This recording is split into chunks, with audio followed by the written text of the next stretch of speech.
ಅವಳ ಹೆಸರು ಪುಟ್ಟಿ. 14 ಹರೆಯದ ಪುಟ್ಟ ಹುಡುಗಿ. ಪುಟ್ಟಿಗೆ ರೆಡ್ ಡ್ರೆಸ್ ಅಂದ್ರೆ ತುಂಬಾ ಇಷ್ಟ. ಇವಾಗ ಅರ್ಧೋಯ್ತು ಅನ್ನೋ ಚಿಂತೆ ಏನಿಲ್ಲ, ನಾಳೆಗೊಂದು ಹೊಸ ರೆಡ್ ಡ್ರೆಸ್ ಸಿಗುತ್ತೆ.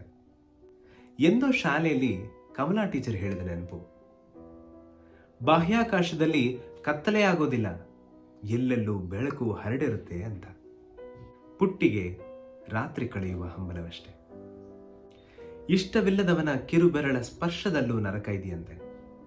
ಆದರೆ ನರಕದ ಕೊಳದಲ್ಲಿ ತಾವರೆಯಂತೆ ಜಿನುಗುವ ನಮ್ಮ ಪುಟ್ಟಿಗೆ ನಿಮ್ಮ ಈ ಸಿದ್ಧಾಂತಗಳು, ತತ್ವಶಾಸ್ತ್ರಗಳು ಯಾವುದೂ ಅರ್ಥ ಆಗೋದಿಲ್ಲ.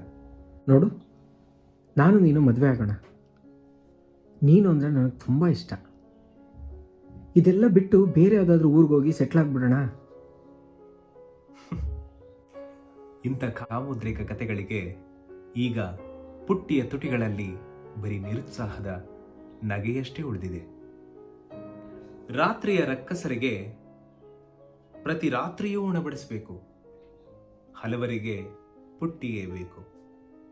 ಬಾನಿನಲ್ಲಿ ಹರಡಿರುವ ದೂರ ತೀರದ ನಕ್ಷತ್ರಗಳಿಗೆ ಭಯವೋ ಬಯಕೆಯೋ, ಆದರೆ ಚಂದಿರನಿಗೆ ರಾತ್ರಿ ಕಳೆಯುವ ಹಂಬಲವಷ್ಟೇ.